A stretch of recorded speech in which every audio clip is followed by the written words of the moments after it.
Here's my latest FPL draft. It's been about 10 days since I last shared my latest thoughts with you, and I've made 10 changes since then. It's been a very busy time, lots of pre-season scouting. 14 sides had their final pre-season friendly yesterday. I'm actually very happy with my team now, with almost a full slate of information. Let's get this one to 500 likes. I'm on the road to 35k subscribers by the game week 1 deadline, and I will be answering all comments on this video. Let's get into it. Now, this team has got a 91% AI team rating. You can get your own team rated for free using the link in the description to this video. And while you're there, sign up to Fantasy Football Hub because their 50% off memberships ends on Friday. It's never going to get a cheaper price than you can do now. So starting off with the goalkeepers, we finally got to a stage where a £4.5 million asset has come to the fore, and it's Crystal Palace's Dean Henderson. We've seen that Sam Johnston, who is the other competitor between the sticks for the Eagles, is looking at a move away from Selhurst Park. That means that Dean Henderson is going to be nailed to start the season. And I said on my last draft video that I wasn't sure how much I'd spend on a goalkeeper between that 4.5 and the 5.5 bracket, but I think I'm happy with Henderson now. And I'm also going with Matthews on my bench as the 4 million backup, the understudy to Henderson, just to give me a little bit of coverage as well. Now, it's worth noting that Crystal Palace do play their final pre-season friendly today, so I will be monitoring Henderson closely and making sure I'm happy with him before proceeding. Moving into the defence then, and Arsenal's Gabriel makes his first appearance in my draft. In my very first pre-season watch list, I picked out Ben White, who's 0.5 million more expensive. I am still considering him, but on this draft I decided to save the 0.5. Raya is still a little bit in the mix as well, but it looks like Gabriel will start the season nailed on. I'm probably a glutton for punishment, having started with him last season and he didn't even start the first 3 games of the season, but he's looking a lot more secure as an Arsenal player in this transfer window. I think he's a good pick if you're planning to use the wild card early, looking at those first 3 fixtures, including Wolves at home in game week 1 and Brighton at home in game week 3, which is part of my planning as things stand. Now, joining him, I've got Manchester City's Vardiol. He keeps his place from the last draft that I shared with you guys, and it was great to see in the Community Shield yesterday he was back in that left back spot. Jack Grealish missed out altogether with a knock. I don't know how long he's potentially out for, but I think that definitely helps Vardiol, enabling him to provide the width and make those runs forward for Manchester City, given his form at the end of last season where he got 6 goal involvements in his final 10 games to be the highest scoring defender. He's absolutely locked in this side now. Now, the third defender, well, I have gone with a premium defence, and Pedro Porro, who I've talked about a lot during pre-season. I'm excited to have him back in my latest draft. He's been playing really well in pre-season, in among the Spurs attacking returns. I feel like he's fixture proof. You own him for his attacking returns at 5.5 million, and if he gets you some clean sheet points as well, then it is great. We still need to consider, though, and this is a point that I haven't really thought about, Liverpool's defence. They play today, their final pre-season game, and if I see a good performance by Trent or by Robertson, then I may be considering how I can get them into this defence. It is something that I need to consider. I've not seen either of them in any pre-season games yet under Arne Slot, so a lot of unknowns about how advanced either of them will be, what set pieces they'll be on as well. But if that becomes clearer, then I may divert a little bit from the players that I've got in this defence. I've gone for, on my bench, Mykolenko and Barco, so I have spent an extra 0.5 million here rather than having 2 4 million defenders. I'm still not sure how nailed Barco is. It looked in the transfer window like Brighton were trying to sign another fullback, so that's something to monitor in this next week before locking in for the game week 1 deadline on Friday. Do I need to spend that 4.5 on Mykolenko to have him as a sub? Because he's not going to be my first sub. The reason why I've ditched Anderson from this draft, who's been in a lot of my pre-season drafts, is because I've got Henderson as my goalkeeper. I don't really want to double up on the Crystal Palace defence by going with Anderson as well. And it looks like Mark Gay is forcing a move away from Selhurst Park, which does weaken that Crystal Palace defence. Moving into the midfield then, and quite a few changes and probably some surprises for you guys in here. The premium midfielder that I've gone for is Arsenal's Bukayo Saka, who hasn't featured in any of my drafts to this point. I had been debating Odegaard, but the reason Saka was not under consideration is because I was waiting for him to come back from the Euros. He's been on his holidays, but he's actually gone back into the fold a lot quicker than some of the other England players. We know that Mikel Arteta absolutely loves him. He relies on him in his starting 11 every single week. He rarely substitutes him. He's already played some minutes in a pre-season friendly. He's going to play again today in the Emirates Cup.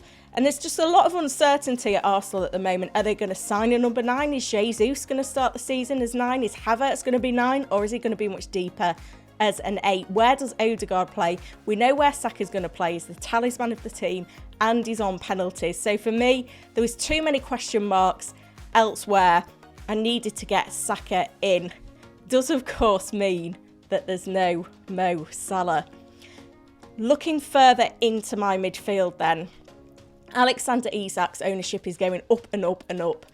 And I want to be differential in my Newcastle United players. They've got Southampton at home in game week 1. Anthony Gordon comes in as a differential. Doubling up on the Newcastle attack is going to be differential. Now, Gordon was a player with potential to leave in the window. It looks like he's now staying. He played some minutes in pre-season and he scored a goal, and it reminded me of just how sensational he was at St James's Park last season. I'm not fully locked in on Gordon. This £7.5 million price point could be a Diogo Jota. Obviously, I'm going to monitor Liverpool playing later today before I make a decision on that, but I think he's a very good placeholder at this point. I've also gone with Fulham's new signing, Emil Smith-Rowe, who's been on fire since signing. He's already got 2 goals in 2 appearances in pre-season, and the draw for Fulham is they've got great opening fixtures, 2 promoted sides in the first 4 game weeks, and he could make a mockery of that £5.5 million price tag. A lot of managers looking at Muniz in the forward line. Smith-Rowe's 0.5 cheaper. He's going to be across all set pieces as well, and the most important thing of all, probably not the best fantasy decision, but Fulham play in the opening fixture, the Friday night game, away at Manchester United. So to have a fantasy asset in that first game of the season is just that added extra bit of motivation. Now, speaking of picking fantasy players, perhaps for the wrong reasons, I've absolutely fallen for the Oscar Bob hype following his sensational performance in the Community Shield yesterday. His link-up play with Haaland has been incredible.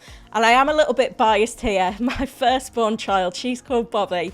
So to have a Bob in my team, I just couldn't resist.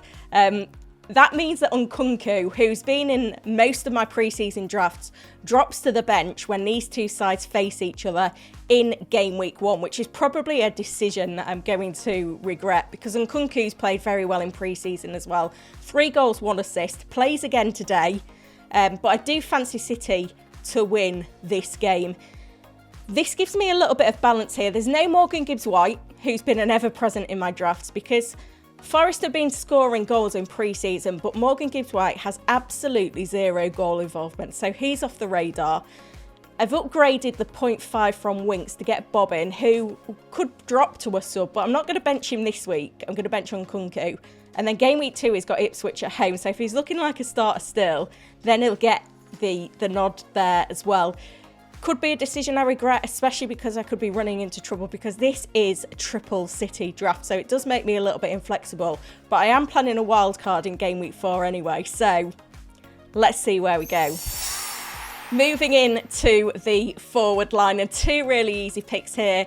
Erling Haaland, 5 goals in pre-season. He's a lock. Alexander Isak, another easy pick. 3 goals, 1 assist. This pair have been in my drafts from my initial watch list all the way through. I mean, I did experiment a little bit with a Salah draft, but I was never going to go no Haaland. So they remain absolutely locked. They've got the form, they've got the fixtures, they've got the utility for captaincy. You know, barring a catastrophe, they are going to be in my side come the game week 1 deadline. And I feel like the forward line template is starting to come to the fore here because we've also gone with Dominic Solanke, who has finally locked in that transfer to Spurs. Now, There is one concern with Solanke. He has not played a single minute in pre-season. So I want to hear in the press conference stream on Friday, Postecoglou saying he's fit and he's ready to start. That's why he's a little bit on the monitor list. And this is a thing that could turn this draft on its head when it comes to locking in for the game week 1 deadline. Because if there's a sniff that maybe he's not fully fit, I mean, you'd imagine that Bournemouth haven't been playing him because they've been planning on selling him. But there was some sort of rumour of a little knock. I can't imagine Postecoglou buying him if he wasn't going to start in game week 1. But that's something to consider.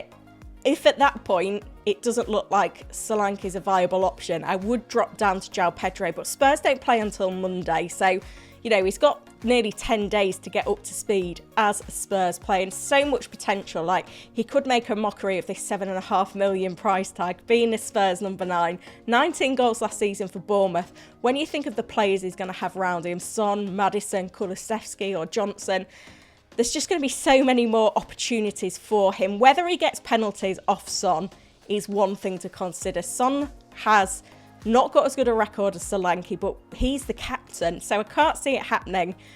So we'll have to see. But if he's not going to be fit for whatever reason, this could become a João Pedro draft. We could see Salah back in. But at the moment, I do like the overall balance of this team, going just with Haaland. But having no Liverpool is scary. And if they impress me in today's pre-season friendly, I may have to have a rethink. I may need to either find a route to Salah, go from Gordon to Jota, or potentially find a way to fit a Liverpool fullback in. So just 4 players are currently making it in from my early season watch list. We've got Porro and then that forward line of Haaland, Isak and Solanke. This gets an AI team rating of 91%, predicted to score 64.8 points in game week 1. And you can get your own team rated using the link in the description to this video. And while you're there, sign up to Fantasy Football Hub, get that 50% off membership before they expire on Friday. It's a fantastic offer from the Hub to help you win at FPL, and they're so confident that you'll become a winning fantasy manager. If you don't win your mini league, they'll give you a full refund. As I said then, I will be answering all questions on this video, so make sure you drop those in the comments. Let's get this one to 500 likes and subscribe as well. I'd love to hit 35k subscribers by the game week 1 deadline, and I will be back on Thursday with my final game week 1 team selection. Thank you for watching.